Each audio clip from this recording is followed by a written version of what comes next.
श्री तुलसीदास जी महाराज कहते हैं, पवन पुत्र श्री हनुमान जी के चारु चरित्र श्री जामवंत जी ने भगवान श्री राम जी को सुनाए।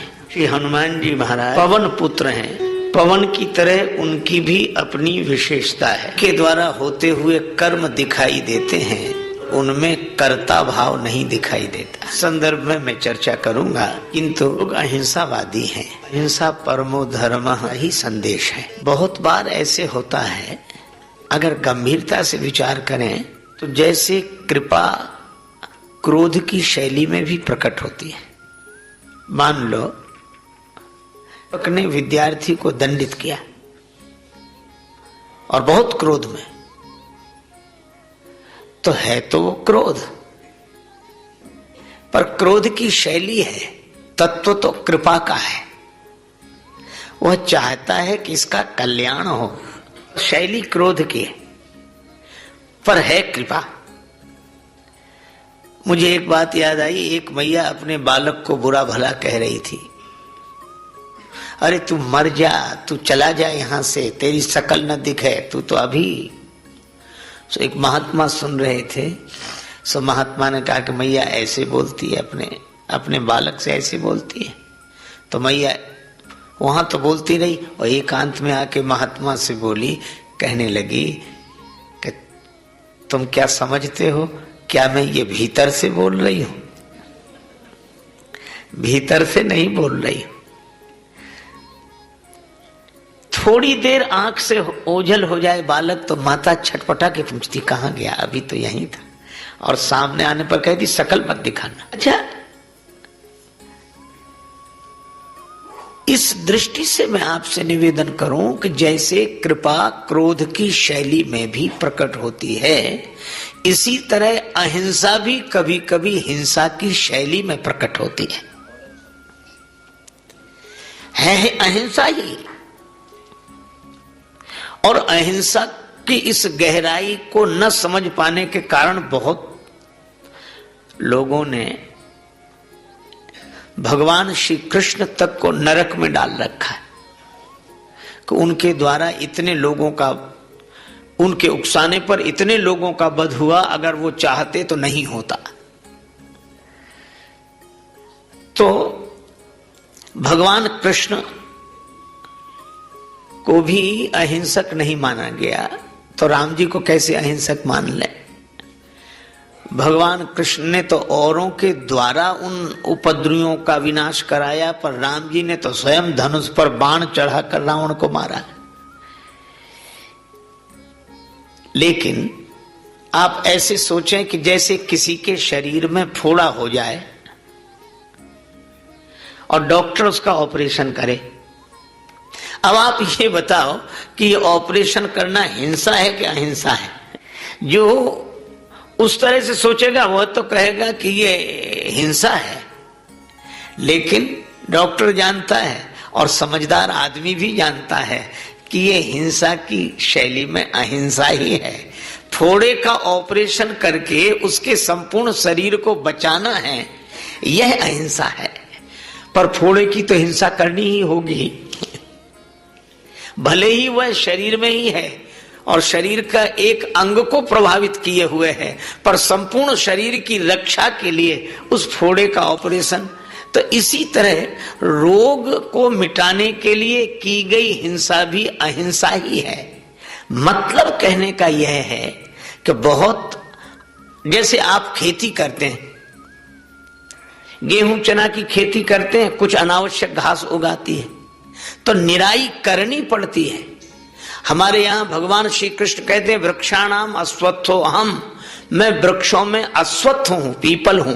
और मान लो आपका मकान बना हो और मकान की दीवार के भीतर से पीपल निकले आवे, तो कहा भगवान आपकी जय हो, आप प्रकट हो गए, तो पूरा मकान गिर जाएगा। तो हम उसको पकड़कर उखाड़कर एक तरफ रखते हैं। अब ये कहो कि भगवान को उखाड़ दिया, सो बात नहीं है। इसी तरह आप ऐसे सोचो कि सोने की दृष्टि से सब एक है, सोने की दृष्टि से सब एक है, आभूषण की दृष्टि से सब अलग अलग है। इसलिए जंजीर हम उंगली में नहीं पहन सकते और अंगूठी गले में नहीं पहन सकते। ये अंगों के अलग अलग ढंग से सब बने हैं, पर सोने की दृष्टि से सब एक हैं। भगवान राम ने रावण का वध किया, कुंभकर्ण का वध किया, लेकिन आप आगे पंक्ति पढ़ेंगे तो बहुत अच्छी बात है। उसमें क्या कहा गया? तासु तेज प्रभु बदन समाना, तासु तेज समान प्रभु आनन। भगवान रावण कुंभकर्ण को मिटाकर भी अपने से मिला लेते हैं, अपने में लीन कर लेते हैं। यही उनकी, मुझे लगता है कि यह हिंसा की शैली में अहिंसा ही है कि भगवान उनको भी अपने स्वरूप में प्रतिष्ठित करते हैं। पर कई बार जैसे खेत की निराई आवश्यक होती है, और इसी तरह अनावश्यक तत्व जो समाज को नष्ट कर रहे हों उनको मिटा देना मेरी दृष्टि में अहिंसा ही है। और भगवान श्री राम उसी व्रत का पालन करते हैं। बहुत लोग इस तरह नहीं समझ पाते हैं, तो उनकी अपनी धारणा है, उनकी अपनी धारणा का स्वागत है। लेकिन हमारी जो मूल धारणा है अहिंसा के प्रति, वह यही है कि क्रोध की शैली में जैसे कृपा, वैसे हिंसा की शैली में भी अहिंसा। हम सब चाहते हैं सर्वे भवन्तु सुखिनः, सर्वे सन्तु निरामयाः, सर्वे भद्राणि पश्यन्तु मां कश्चित् दुख भाग भवेत्। अब श्री हनुमान जी की बात मैं आपसे कहूं, देखो हनुमान जी ने भी वही किया जो राम जी ने किया। महाभारत में एक कथा है, शल्य भूल से कौरवों के शिविर में ठहर गए, बड़ा स्वागत सत्कार हुआ। सवेरे चलने लगे, बोले भाई बड़ा स्वागत सत्कार किया, मैं महाराज युधिष्ठिर से तुम्हारी बड़ी प्रशंसा करूंगा। तो सेवक हाथ जोड़ के बोले महाराज ये तो कौरवों का शिविर है। अरे अब तो मैंने तुम्हारा नमक खा लिया है, तो अब मैं तुम्हारे विरुद्ध तो लड़ नहीं सकता, और पांडवों को मैं हृदय से चाहता हूं, उनका विरोध करूं कैसे? तो उपाय चलो तुम्हारी तरफ हूं, लेकिन मैं लड़ूंगा नहीं, शस्त्र नहीं उठाऊंगा, मुझे दूसरा कोई काम दो। तो शल्य को काम दिया गया रथ संचालन का। कर्ण का रथ संचालन करते थे, और शल्य सूल से बना है जो चुभता ही रहे, जैसे शल्य चिकित्सा, उसका नाम ही शल्य। तो जैसे ही वो कर्ण के रथ में बैठे, सो यही कहे तुम उन्हें क्या जीतोगे, तुम में इतना बल नहीं अर्जुन के सामने, तो वैसे ही तुम। अब ऐसा सूल की तरह चुभाए कि भाई युद्ध में भी उत्साह पड़ा, वाह बहादुर वाह, तो जोश आ जाता है। अब वो बार बार कहे तुम नहीं जीत सकते, तुम तो बेकार, तुम तो गए आए, तुम ऐसे। और शल्य ने ऐसे ही कर करके हरा दिया कर्ण को, क्योंकि उसको जोश आ जाए, क्रोध में उसका सारा बल छीन हो जाए। मैं भी आपसे यही कहता हूं कि इस तरह का व्यवहार करना शल्य की दृष्टि में धर्म है ना। अब शल्य ने तो कौरवों का नमक खा लिया था, इसलिए वे इस तरह लड़े। अब हनुमान जी भी सोचते कि अशोक वाटिका में हमने तो रावण के फल खा लिए, तो रावण का फल खाकर रावण के लोगों को कैसे मारे, ये तो बड़ी भारी हिंसा होगी। श्री हनुमान जी ने बड़ा सुंदर उपाय सोचा, कहा क्या, रावण से पूछे ही नहीं। पूछा किससे? जानकी माता से। हे मां मुझे बड़ी भूख लगी है। अच्छा अब एक क्षण का विचार करना, हम लोग अहिंसा की दृष्टि से विचार कर रहे हैं आज हनुमत चरित्र पर। अच्छा आप ऐसे सोचें कि किसी फल को वृक्ष से तोड़ लेना भी तो हिंसा है, क्योंकि उस वृक्ष का जीवन है, वह उगा है, हम उसमें जल सींचते हैं, वह धीरे धीरे बड़ा हो रहा है, उसमें फल लग रहे हैं, तो वृक्ष से फल को तोड़ लेना भी हिंसा है। इसलिए हमारे यहां पुराने समय में कहा जाता था कि अहिंसक मुनि लोग कैसे रहते थे, का डाली में लगे हुए वृक्ष को नहीं तोड़ते थे, वृक्ष अपने आप टूटकर गिर जाता था उसको खाते थे, तोड़ते नहीं थे। अच्छा दूसरा सिलोक्ष वृत्ति का वर्णन है, जैसे हम लोगों ने खेत में फसल बोई, अब फसल बोई तो उसमें बीज डाला, पानी डाला, वह उदित हुआ छोटा सा, फिर थोड़ा बड़ा, फिर और बड़ा, और जब इतना बड़ा हुआ तो काट लिया। तो यह भी तो हिंसा है। देखो, प्राण तो पौधे में भी है, विज्ञान ने सिद्ध किया, प्राण पौधे में भी है, प्राण उस फल में भी है जो वृक्ष में लगा है।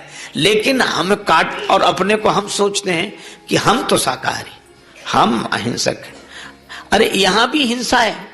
और इसीलिए एक बहुत बढ़िया नियम निकला है। एक आदमी बोले हम तो अहिंसक हैं। अच्छा, तो क्या करते हो? का मरे मराए पशु का मांस खाते हैं, मारते नहीं। अच्छा चलो, मरे मराए पशु का मांस खाते हो, मारते नहीं ना, और पशु ना मरे तो एक काम करते हैं। बोले क्या है? बोले उसके हाथ पांव बांध कर, मुंह बांध कर डाल देते हैं धूप में, अपने आप मर जाएगा। अब बोलो, इसको वो मारने नहीं मानते। किसी पशु को ऊपर छत से नीचे गिरा दिया, मर गया, हमने तो वध नहीं किया। तो मेरे कहने का आशय यह है कि इस दृष्टि से अगर हम लोग विचार करें तो फल तोड़ना भी हिंसा है, फसल काटना भी हिंसा है। पर हम लोग इस हिंसा को स्वीकार करते हैं ताकि हम, अब आपको एक अद्भुत आश्चर्यजनक बात बताऊं, हमारे यहां नरबलि की परंपरा थी, पुरानी परंपरा थी। ये बलि प्रथा क्यों? कुछ खाने को ही नहीं था, तो जो मिलता था उसको हम भगवान को अर्पण करके प्रसाद बुद्धि से ग्रहण कर लेते थे। पर धीरे धीरे विकास हुआ, खाने की तरह तरह की चीजें मिली, लेकिन आदत पुरानी थी बलि चढ़ाने की। तो महात्माओं ने बड़ा सुंदर उपाय सूझा कि देखो, तुम्हें नरबलि का पुण्य मिल जाएगा, लेकिन नर की बलि मत चढ़ाओ। फिर विश्वामित्र जी ने संकल्प किया था कि नर का जन्म हमारे यहां वृक्षों से होगा, और उन्होंने श्रीफल सबसे पहले बनाया। पर ब्रह्मा जी आदि सब ने प्रार्थना की कि अब आप ऐसा मत करो, तो विश्वामित्र जी मान गए, और त्रिशंकु उल्टे ही लटका रहा, आज तो भगवान जाने अब तक लटका है। तो श्रीफल को मनुष्य के संकल्प से बनाया था, तो हमारे ऋषियों ने कहा कि नर बलि की जगह इसको चढ़ाओ, श्रीफल को, क्योंकि मनुष्य का संकल्प इसके साथ जुड़ा है, तो तुम्हारी भावना की पूर्ति हो जाएगी और हिंसा होगी नहीं। तब से हम श्रीफल चढ़ाने लगे, और श्रीफल का ये नरबलि के अर्थ में चढ़ा था, इसलिए नरबलि का रूप बिगड़ते बिगड़ते नारियल हो गया, और हम लोग आज तक उसी को चढ़ाते चले जाते। तो मैं आपसे चर्चा कर रहा था कि इस दृष्टि से अगर विचार करें तो हम लोगों ने बहुत सुंदर सुंदर उपयोग किए हैं। और हनुमान जी ने भी फलाहार तो किया रावण की बगिया का, और फलाहार खा के उनका तो एक ही नियम है, असुर निकंदन राम दुलारे। श्री हनुमान जी के बिना युद्ध जीता ही नहीं गया। बंधता नहीं सागर पाहन से दल बानर भालू कहां लगी ढोते, सतजोजन सिंधु तरंग तरंगित जान के जान कोई नहीं खोते। रहते रघुवीर अधीर पुनि बनवासी बने सी वियोग में रोते, गणलंक निशंक अजय रहता हनुमान हठी जो सहाय न होते। श्री हनुमान जी महाराज के सामने एक ऐसा राक्षस आया जिसको वरदान मिला था कि तुम्हारे सामने जो आएगा उसे देखोगे, तुम्हारे देखते ही भस्म हो जाएगा। उसके सामने लड़ने जाए कौन? जो जाए वही भस्म हो जाए। राम जी को बड़ी चिंता हुई, ब्रह्मा जी के वरदान की भी लज्जा रखनी है, और हनुमान जी के सामने लड़ने जाए कौन? जो जाएगा वही भस्म हो जाएगा। उस राक्षस के सामने कौन लड़ने जाए? कोई नहीं गया। श्री हनुमान जी ने कहा कि प्रभु आप चिंता न करो, सूरदास मोसो जन जाके ताई कौन सकर आई, हमें भेजो। अरे हनुमान, तुम्हारे अमंगल की तो हम कल्पना नहीं कर सकते, और वो तो जिसे देखेगा, वो जिसकी शकल उसे दिख गई वही भस्म हो जाएगा। हनुमान जी बोले आप चिंता मत करो, हमें भेजो। अच्छा जाओ। तो हनुमान जी ने बड़ा सुंदर काम किया, उससे लड़ने गए। अब सोचने लगे कि इसके सामने जाएंगे, ये देखेगा तो हम भस्म हो जाएंगे। तो हनुमान जी ने एक बहुत बढ़िया काम किया, कुछ नहीं, किसी शस्त्र अस्त्र की जरूरत नहीं समझी, गए अपने सामने इतना बड़ा शीशा लगा के गए और शीशे के पीछे खुद, और ऐसे सीधे गए तो जो उसने शीशे में देखा तो शीशे में उसे अपनी ही शकल दिखी तो जलकर भस्म हो गया। हनुमान जी ने कहा जय हो जाए। ऐसा ऐसा कार्य श्री हनुमान जी महाराज करते हैं, अद्भुत। रावण तक परेशान था, रावण को सबसे ज्यादा चिढ़ थी, वो आंख बंद करता तो हनुमान जी की पूंछ दिखती और आंख खोलता तो जली हुई लंका दिखती। इस वानर को बताना चाहिए। 4 तरह की सेनाएं भेजी, हाथी पर सवार सैनिक, घुड़सवार, पैदल, रथी, सब, और चारों सेनाओं ने हनुमान जी को घेरा चारों तरफ। लक्ष्मण जी बड़े चिंतित हुए कि हनुमान जी अकेले हैं। भगवान बोले हनुमान जी अकेले काफी हैं, तुम चिंता मत करो, अकेले काफी। तो महाराज हनुमान जी करेंगे क्या, गदा भी नहीं है। हनुमान जी बोले गदा की जरूरत ही नहीं है। तो लड़ोगे कैसे? हनुमान जी ने कहा कि राक्षसी काफी हथियार लेकर आते हैं, हथियार तुम्हारे, जंग हमारी। चारों तरफ से हनुमान जी को घेरा, पर बाहरे बजरंग बली खड़े रहे और हाथी पर सवार सैनिक जैसे ही आक्रमण करते हैं, श्री हनुमान जी विशाल रूप बनाते हैं और विशाल रूप बनाकर पलटकर हाथी को ही हाथों में उठा लिया। अब बोलो, हाथी को हाथों में उठाए तो गदा से तो 2-4 मरते, हाथी जिस पे पटकेंगे। और हनुमान जी इतनी तैयारी से फेंकते हैं कि हाथी सो हाथी मारे, घोड़े घोड़े सो संहारे, रथन सो रथ बिदरनी बलवान की। हाथी उठा के हाथी पे पटक दिया, घोड़ा उठा के घोड़े पे, रथ उठा के रथ पे। राम जी बार बार सेवक सराहना करत, राम तुलसी सराहे रीत साहिब सुजान की। राम जी कहते वाह बजरंग बली, वाह वाह वाह। लक्ष्मण जी बोले हनुमान जी कमाल कर रहे हैं, 4-4 सेनाओं से अकेले लड़ रहे हैं। राम जी बोले ये तो आगे की लड़ाई है, जरा पीछे तो देखो। पीछे क्या? बोले पीछे पूंछ। इस पूंछ के चक्कर में जो पड़ा, लपेटा पटका साफ किया, फिर दूसरे के लिए तैयार। और पूंछ की लंबाई निश्चित हो तो आदमी सावधान रहे कि इतने एरिया मत जाना, खतरा है। पूंछ जरूरत पड़ने पर बढ़ भी जाए, घट भी जाए। लामी लूम लसत लपेट पटकत भट, देखो देखो लखन लरन हनुमान की। पूंछ में लपेट लपेट के ऐसे पटके सब साफ कर दिए। रावण आज बड़ा प्रसन्न था कि समाचार देने वाले आए। पूछा बंदर कहाँ है? समाचार देने वाले बोले बंदर तो वहीं है। तो सेना? बोले सेना मर गई। रावण बोला इतनी बड़ी सेना मर गई? 4 तरह की सेनाएं भेजी थी। अरे उस बंदर के सामने ठहरना मुश्किल है। तो पागल थे, सामने ठहरना मुश्किल था तो पीछे से पकड़ते, चोर हमला करते। समाचार देने वाले बोले कि आगे वाले तो कुछ देर ठहरे भी, पीछे वाले तो उतनी देर भी नहीं ठहरे। अच्छा पीछे क्या? पीछे नाराज मत होना, पीछे पूंछ लपेट के पटक के साफ किया। रावण और तुम लोग जाओ, मुझे ये पूंछ शब्द सुनना ही नहीं, मत सुनो। रावण ने योजना बनाई कि क्या करें, तो ऐसी सेना भेजी जो अमर, जिनको ब्रह्मा जी ने वरदान दिया था तुम अमर रहोगे। तुलसीदास जी लिखते हैं कवितावली में, जे रजनीचर वीर विशाल कराल विलोकत काल न खाए, अतिरन रोर बड़े बर जोर कपीस किशोर परे फग पाए। हनुमान जी के दाव में पड़ गई। हनुमान जी इनसे लड़े ही नहीं। किसी ने पूछा कि लड़ते क्यों नहीं हो? हनुमान जी बोले कि जिन्हें मरना ही नहीं है उनसे लड़ने से क्या फायदा, मरे तो लड़े।